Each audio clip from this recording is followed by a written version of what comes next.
Hi everybody, I'm Ángeles Sánchez-Elvira Paniagua, Director of the UNESCO Chair in Distance Education at UNED. In this presentation, we will address a topic of great importance in distance education, the student support systems that universities provide, especially to new students.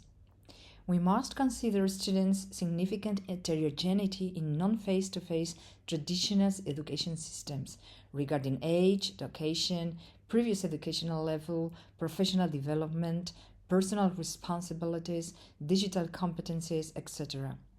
That means we have to pay attention to non-traditional learners and their needs even before they enroll at the university, and also help them overcome early difficulties. Supporting newcomers aims to facilitate their early integration into the university and prevent early dropout. The following video overviews the central student support services that open, online, and blended universities should offer their students.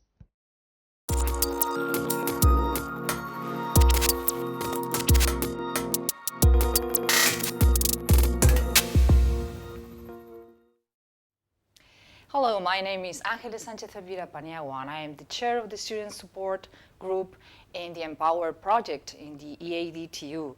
Also, I belong to the Spanish National Distance Education University, UNED, and I've been working for a long time in student support, as well as I teach in the Faculty of Psychology.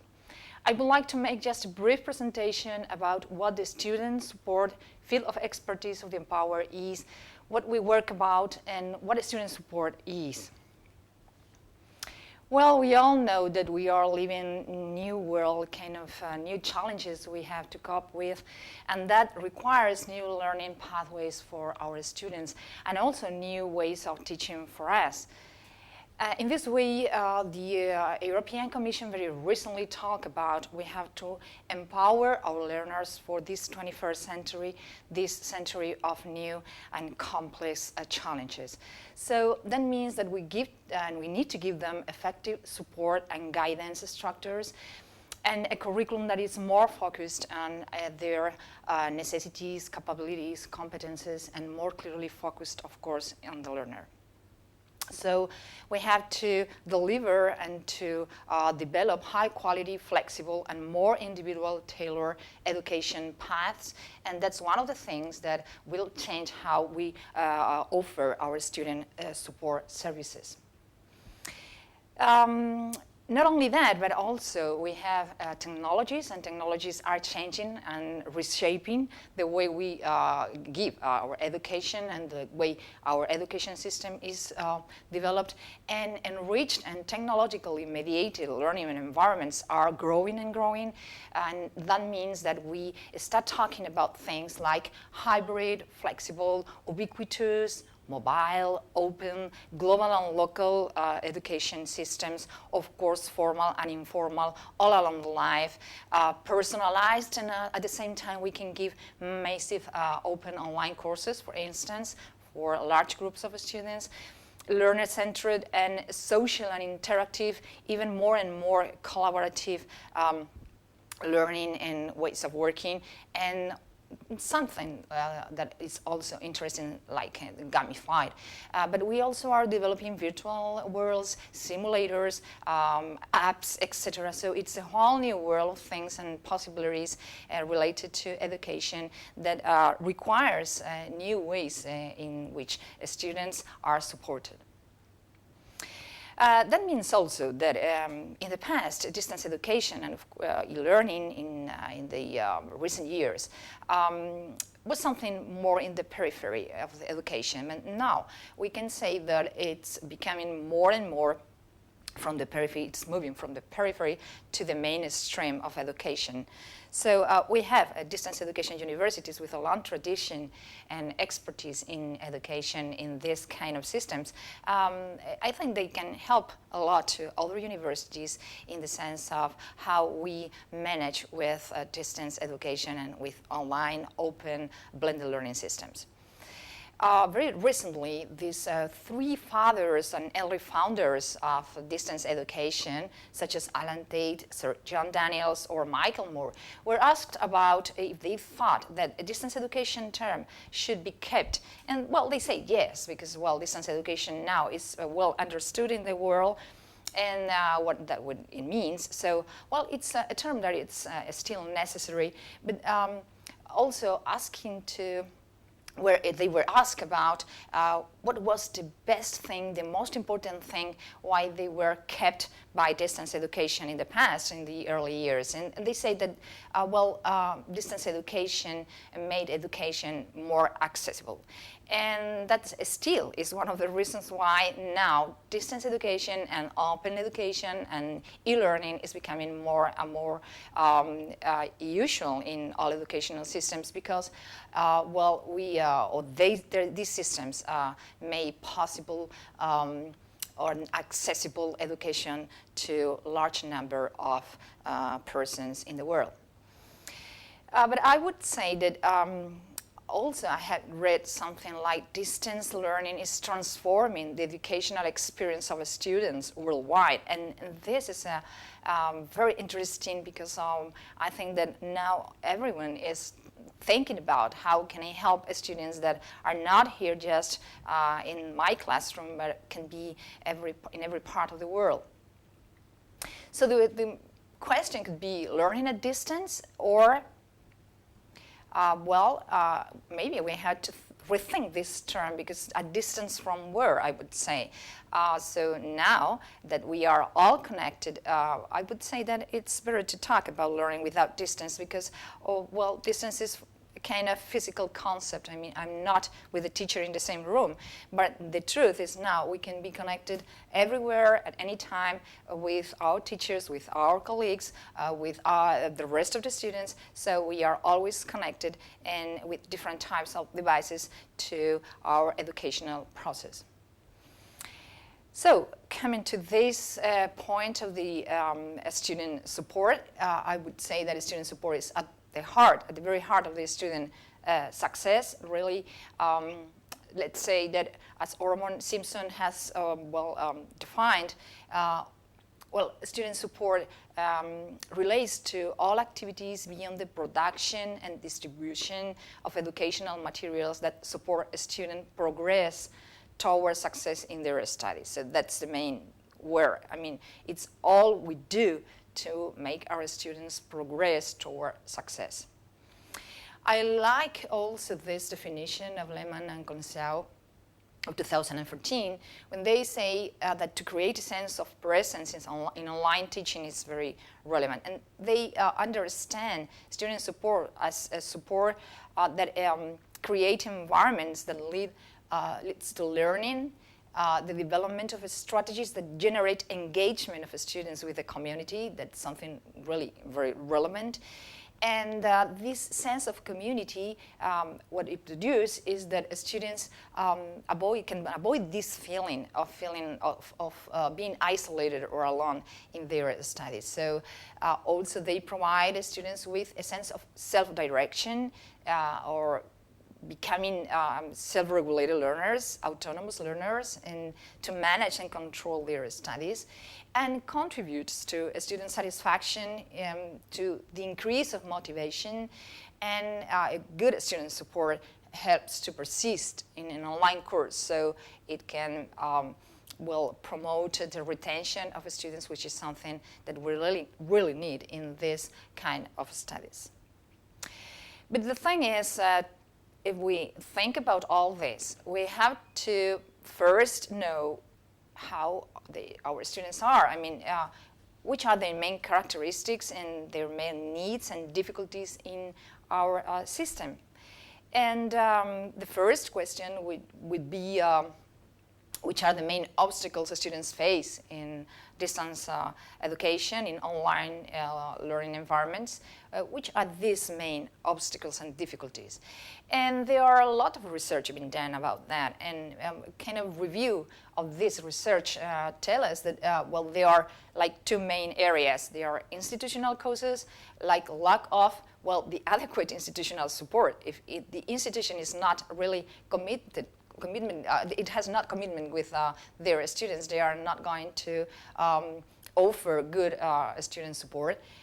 For instance, lack of information and orientation that students need, or efficient communication and interaction networks between all the agents in the institution, as well as academic deficiencies such as, well, we can have high level or high difficulty subjects and do not develop good materials to cope with this difficulty, or poor design materials really with no quality standards at all, or really not offer, in some sense, some personalization of our offer.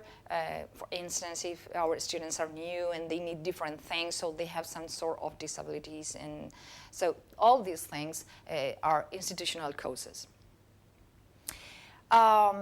So in this sense, well, research in dropout in distance education, it's based on Tinto, a research about and model about dropping out in education, and Kember in 1995, all related to this perception of lack of social support from the institution and academic integration. So this lack of perceived support from the institution is one of the origins of higher levels of dropout in distance education.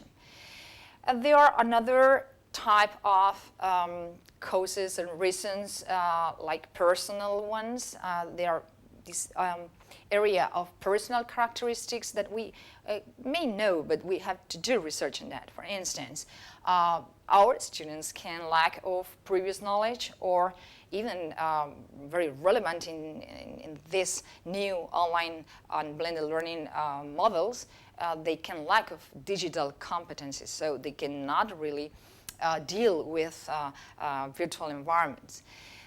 They can lack of efficient study strategies for studying at distance, so our students do not know maybe how to behave, how to study in distance education environments, and we have to teach them or how to train them. They can, of course, most of them, they have lack of time and responsibilities like professional ones, because they work most of the time, they are part-time students. So they do not have enough time, and we have to help them to organize this time in an efficient way. And there are some personal traits or personal characteristics that we do in psychology study a lot, like procrastination. I mean, people that leave all things for the last moment, no persistence when coping with difficulties, low intrinsic motivation whereas we know that intrinsic motivation and to be really involved and engaged with the thing we are studying is something very relevant. Academic anxiety, in the sense that they, for instance, they can have really anxiety when they are doing their exams. Low personal expectations, such as students that might be, or they may present low levels of self-efficacy or perception of competency for their studies.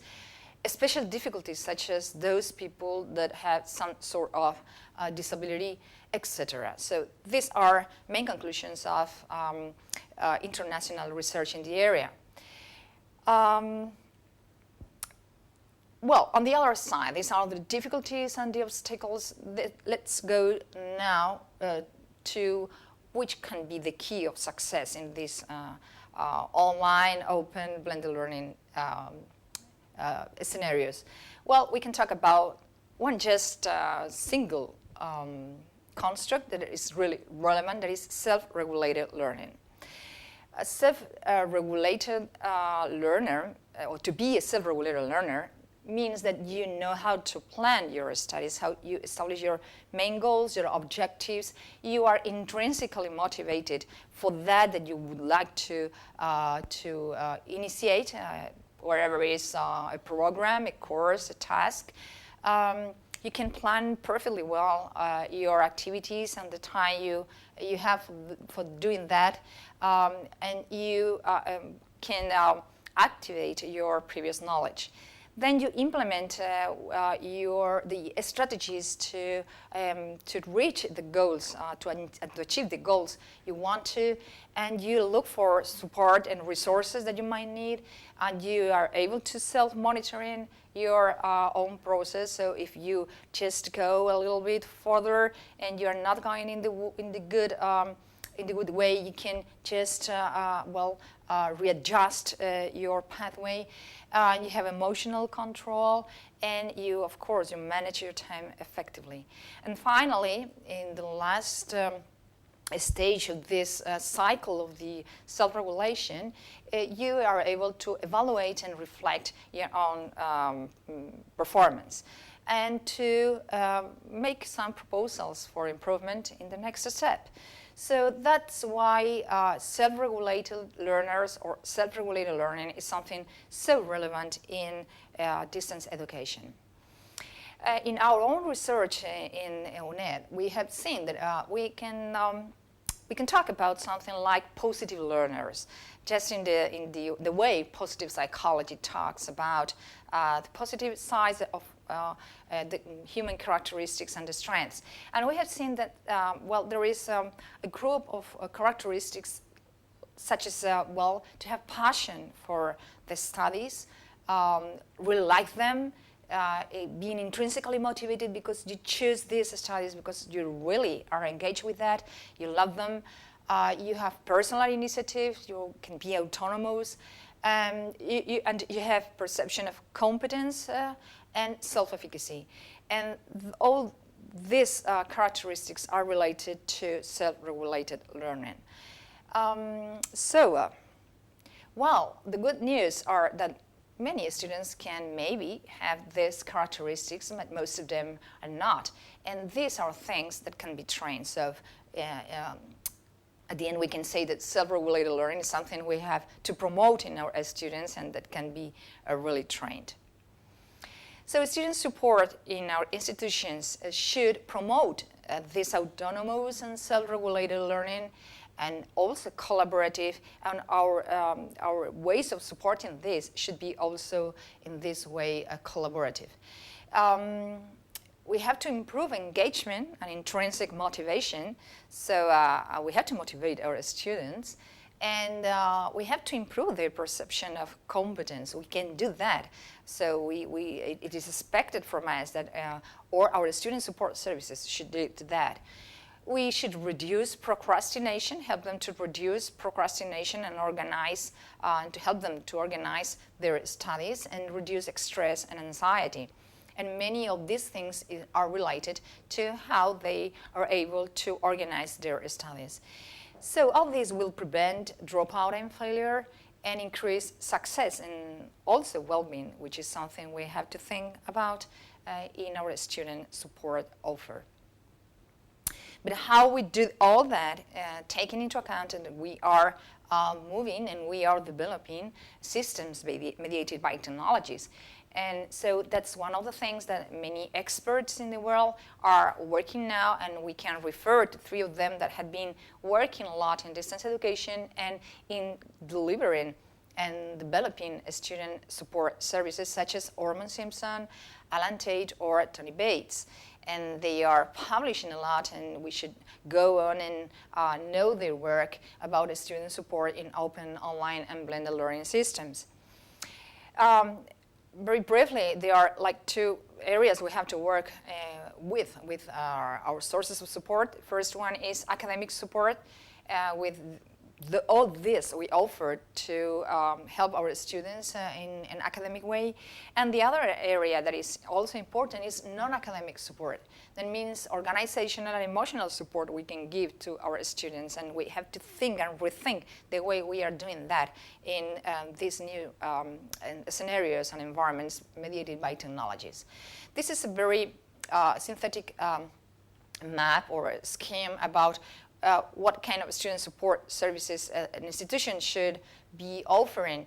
And the first thing I would like to say is that institutions should think in this way in a kind of holistic and global perspective. So we will find global institutional services. Each institution can have different ones, but there are some of them that are really relevant, like orientation services or success and retention research programs, etc.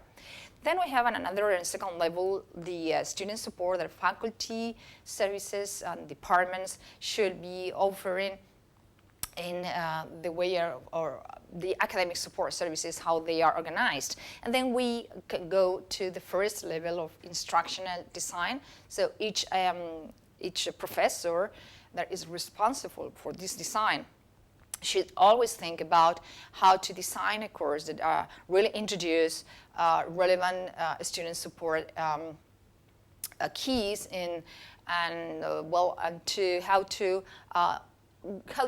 think of this in terms of something that is integrated and that integrates also the possibilities of new technologies is in which we have to work on.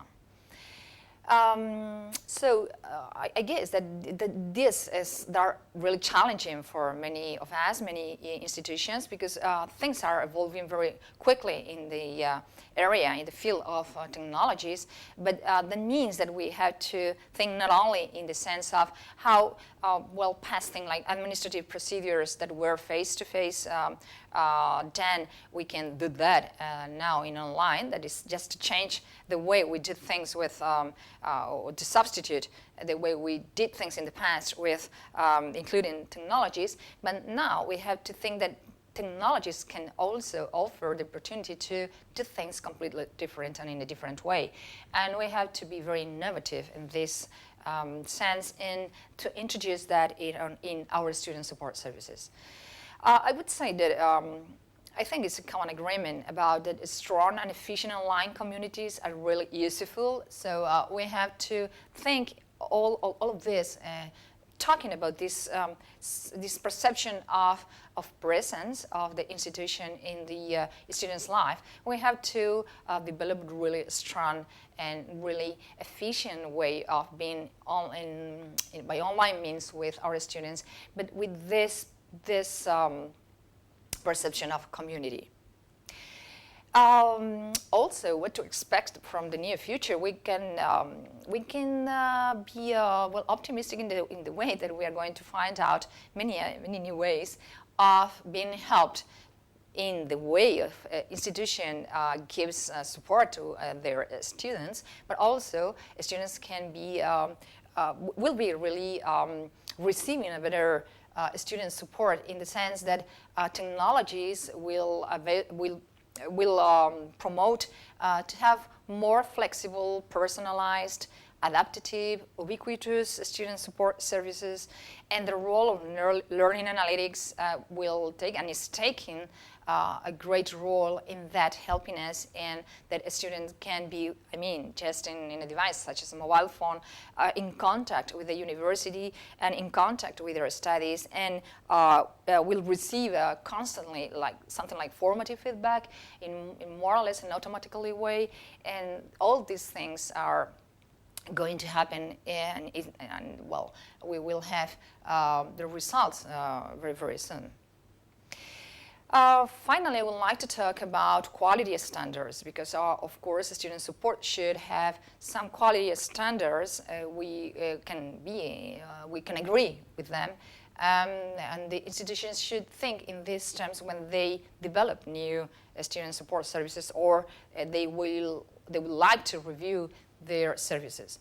And I would like to focus, although there are many other associations and organizations that are living with this, I would like to focus, of course, in the EADTU e-excellence program and in the manual, because the benchmarks can be very useful for that. And we have a student support chapter specifically focused on which are the main benchmarks and then specific indicators of quality in student support services in different areas. And there is a very recent edition. We have been working in 2016, and that can be downloaded from the e-excellence webpage, and you can check on that. I suggest to have a check on that if you want to review how your institutional services are, or you want to think about new services to be implemented. Very briefly, we need to to assess the quality and to be aware of how we are delivering services to our students in the sense of a student support organization. I mean, how the whole institution is working on that.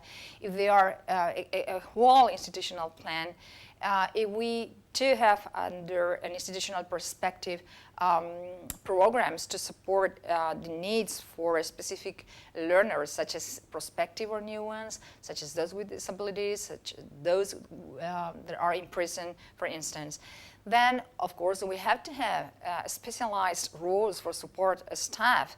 I mean, those that are going to be really in contact with the students to give them support. And that includes administrative support. We do have to work on technical support. That means how online services are available, but also to have professionals in the technical areas and online technical support, such as help desks that continuously can give support to our students. Of course, we have to have pedagogical support, and that means that we had to work very in depth in how we can help our students to progress in towards their success, in how we give them advice and guidance and orientations, and we need to support them in developing competencies that are required now, like, of course, e-learning or digital competencies, but also collaborative how to work in groups competences, and so teamwork and things like that are really very relevant today. And we need to have other areas of support resources, such as how we help them to choose proper course. The library resources, online library resources are really very relevant. We give them learner communities to be in contact with the institution, with their tutors, with their colleagues, etc. Or the relevant role the local centers can have in many ways, like in blended learning programs, or even now as, for instance, exam centers or test centers for things like MOOCs. So that would be the whole areas and the whole fields we have to check in terms of benchmarks and indicators of quality in distance education. So, well, we have the Empower Project website. We have our own website. You can check about resources and tools we are offering. And, well, we invite you to be following us in the work we would like to develop in terms of how to give support. These are our main topics: how to give support and tutor into large groups in online and blended learning systems, but also how to develop online and blended courses in a more personalized way. These are those extreme but very, very different perspectives, but really very relevant. Also how, under an institutional perspective, we can give support to students' needs in different stages, and to give support to students with special needs. So these areas are main topics of our student support group. And, well, and if you like to check our website to see all the different things in which our expertise and the experience of the experts in the Empower can offer, and in the way to help other institutions in the development of quality student support services in the new environments. I would like to finish just with this sentence of idea of Ormond Simpson, that the best prediction of student retention is motivation. So to be motivated is I mean, the fuel that lets us to perseverate and to go on in spite of difficulties and challenges. And that's why also Ormond Simpson says that, well, we have to develop student support services, but in a proactive way, in a way that will be a proactive, motivational support. Well, thank you very much for your attention, and we hope you to, well, to be able to follow our work in the near future. Thank you very much.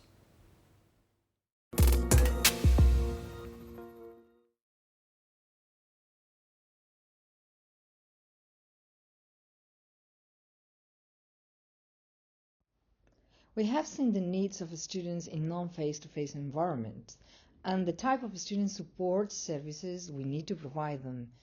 In the second video, we show a case study on the characteristics of the welcome plan that UNED has developed to promote the engagement and retention of its new students during their first year.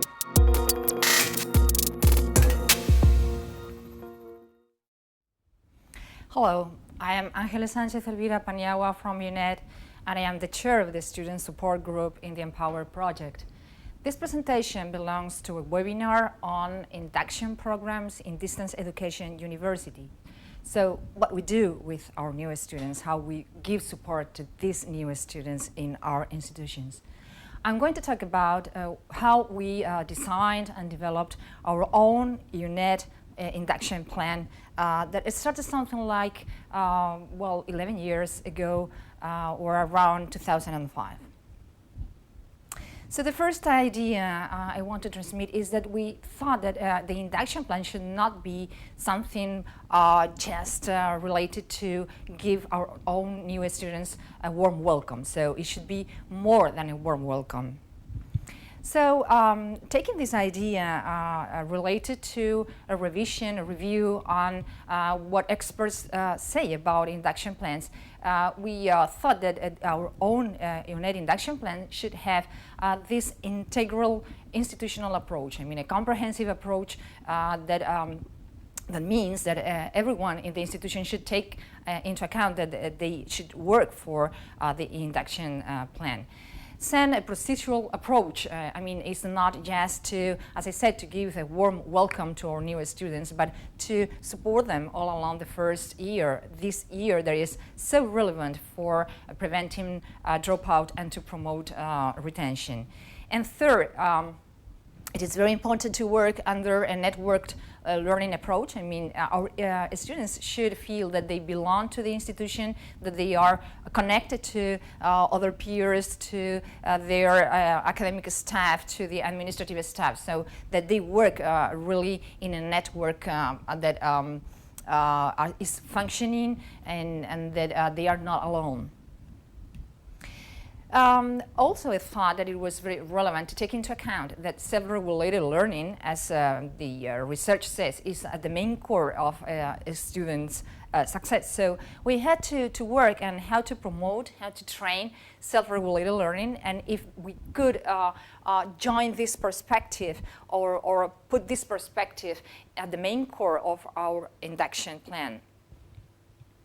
So remember that the self-regulated learning cycle implies that students should know how to plan themselves, how to establish their goals, their main objectives, how to plan in activities and timing, how to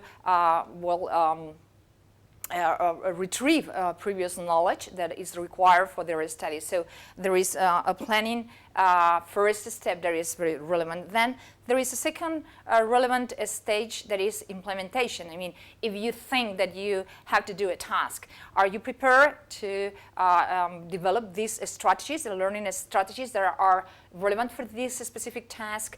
And can you cope with emotional control? Can you have efficient time management? Can you monitor your own yourself? So this is a second very relevant stage in self-regulated learning. And the third one is, well, Are you capable to evaluate yourself, to establish improvement approaches to your own work? So, well, with that might be our framework for developing an appropriate induction plan for our own institution. So that's the main idea we start working on. A plan of all, I mean, the whole institution should work on that. I don't mean that we have managed to do this in the whole objectives, but we have worked on that. So a plan of all to reach all our students, because students have many differences between them. So we have to give them different ways of helping them or giving them support during their first year. So the main objective was to promote autonomous and self-regulated learning. And thinking about this cycle of the self-regulated learning, we thought, well, to plan themselves, what our students need is to receive a very clear and precise and good information and orientation at the beginning, when they are prospective students and when they are, well, in the first days or the first month in the institution. Also, thinking about the second stage of the self-regulated learning cycle, we thought, well, if you need to develop some learning strategies, well, students do need to have training, and they might need some help in developing the more appropriate strategies for learning at distance. And third, if we have to monitorize yourself and you have to self-assess yourself and to improve for the future, you need to be monitorized. So to do this kind of follow-up during the first year is something we have worked on very much. But what is the problem? Well, along the years, in our undergraduate courses, we have more than 60,000 new students each year. And we all know that more or less between 30 or 40% may be at high risk of dropping out. So we had to think about ideas for working with all of them. This is our main actions. I'm going to explain them just very briefly.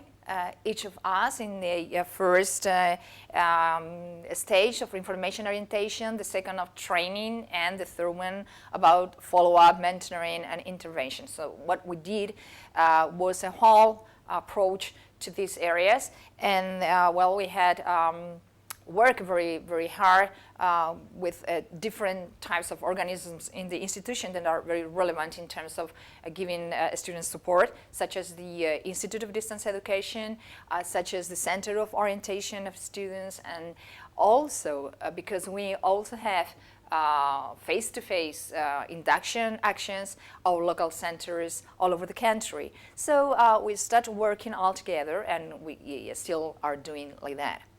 So let's see each stage very briefly.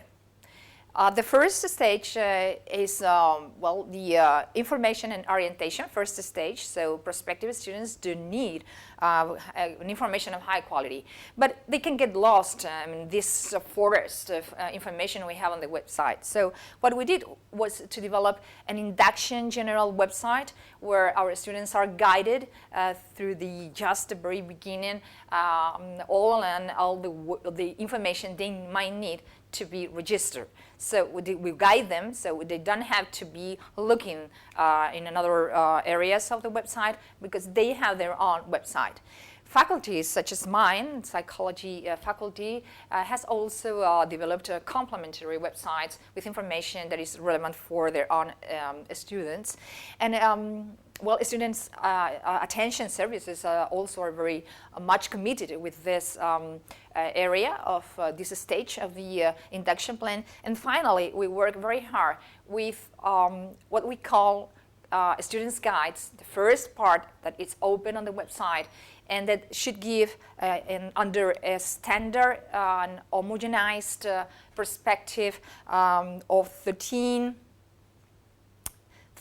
points the main issues, the main information of each subject. So the whole programs of the university give this information to prospective students. Then we also have the second part of the guide, the student guide, which is the more didactic guide that is in the virtual course.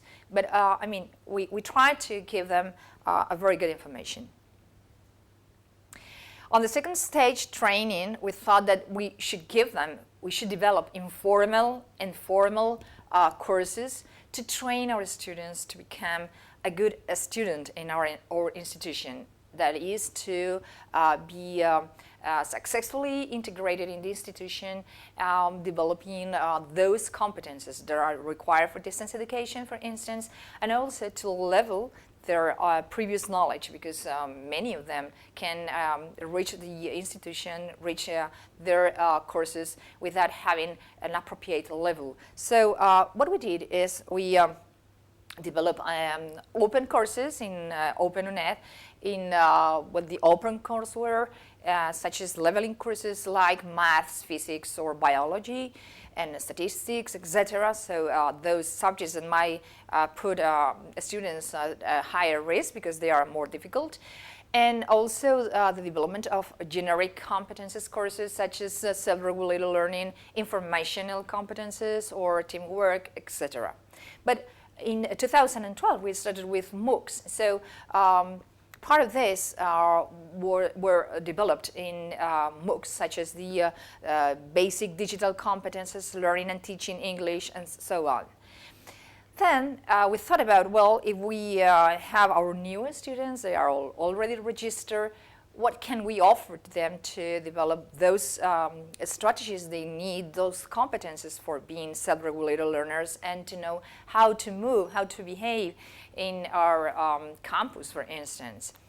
So we developed the UNED First Steps. There is a free 1-month online course to join UNED successfully, and in 12 steps. So this brief course is like an emergency kit for new students, and it has tutoring but automatic assessment, because thousands of students can take this course, and it gives 1 ECTS. But then going further, we developed a course, a 3-month course on self-regulated learning development with tutoring in small groups and 3 ECTS. There is a much more focused course on self-regulated learning that our students can take. So in this perspective, students can take different types of open and more formal courses to become a good students in our institution. For instance, in the UNED First Steps, when we ask our students, would you recommend this course for all new students, you can see that 66% said, well, completely, and 29% they said quite a lot because they think it is very useful for them. On the third stage, the final stage, we thought, well, not only we have to train, but we have to monitorize them, follow up them, maybe help them if they have problems. So one of the more innovative actions we developed and that we have now are induction virtual communities. So each new student is registered in the induction virtual community of their own faculty. So there they share with the other peers the same problems, because all of them are new. And we can guide them, we can pick information about them, we can give them news or attention to something, we can have them there to be in contact in a community of learning. Normally there is a coordinator, maybe of the faculty or of the orientation services unit. And we also took into attention that maybe peer-to-peer support could be very helpful, so they can have some mentor that is attending them in a forum in the virtual space of the community. These communities are thinking to be in contact with students all along the first semester and even more further. But we developed a modular and sequential structure that is being opened all along the first semester, the first months, to be in contact with our students and giving them all the information they might need in this specific stage. For instance, the presentation at the beginning or preparing exams just very near the first exams in January. So we really think one of the conclusions is that it is very relevant to establish networks of online learning communities with students at distance and in online environments. We are now also looking to the future, in making use of what we call positive technology. There is this technology that might help our students when they have to develop some strategy, when they have to change some behavior that might be not good for them, like procrastination. So together with the ESPA, the Applied Series of Psychology of the Faculty of Psychology, we are developing strategies to help our new students to self-diagnose themselves on those characteristics that might be relevant for studying at distance, and then also to give them the opportunity to change to some of these behaviors and to promote good and successful behaviors in a self-apply way. It is very relevant that all this, all the communities we have been working and we are working on give us the opportunity to do research. And we have been doing research on our own students, on their psychosocial profiles for many years, so we can have a lot of information. And also the institution, the UNED, has very recently launched a Students Dropout Commission to just do research and put in action to prevent dropout. So I think all these things are relevant for a good induction program. As Orban Simpson said in a very recent webinar in our student support group, the best predictor of retention is motivation. So what we want really with our induction plan is to engage our students. That's what we want, because we know that to be engaged is a very powerful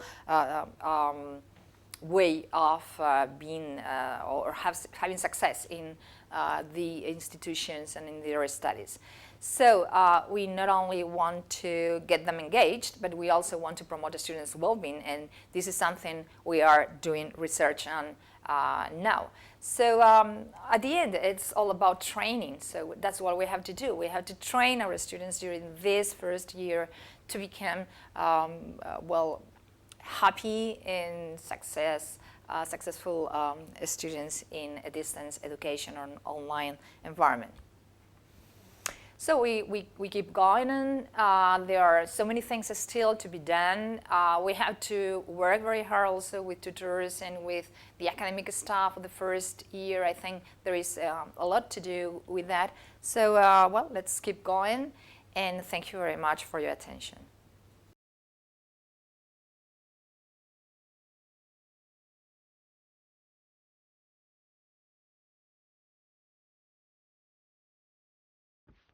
As I said before, in UNED virtual induction communities, we offer guidance, accompaniment, and training.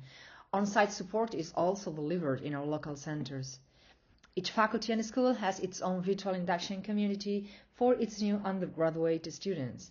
And also there are communities for other levels, such as the master's and doctoral degrees, and even for the UNED new micro degrees and micromasters. New students are then registered in their communities before the start of each academic year, and communities remain open during all the first year. In general, not only these online virtual communities, but our whole welcome plan is continually being renewed and improved.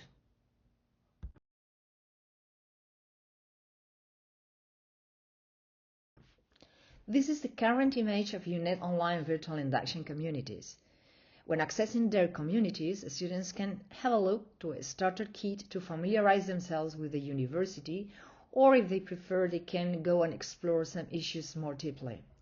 Also, they have the option to take a short course with certification and, if they want to earn their first ECTS credit at the university.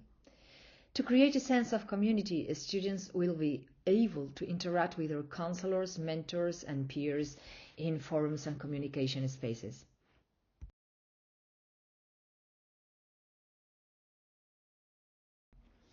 Regarding the starter kit, students will go through interactive contents that have 4 main objectives.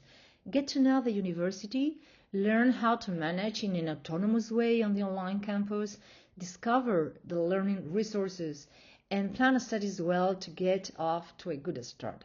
There is to become a self-regulated learner.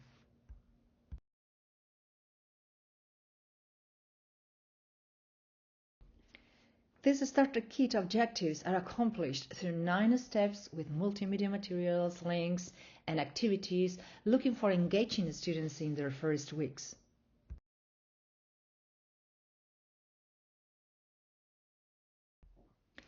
And finally, if students want to obtain their first credit, they can follow an interactive and gamified path that involves overcoming 6 challenges through 10 accessible activities. And all these take place in these online virtual communities. So these are examples of how to give digital support to our new online students.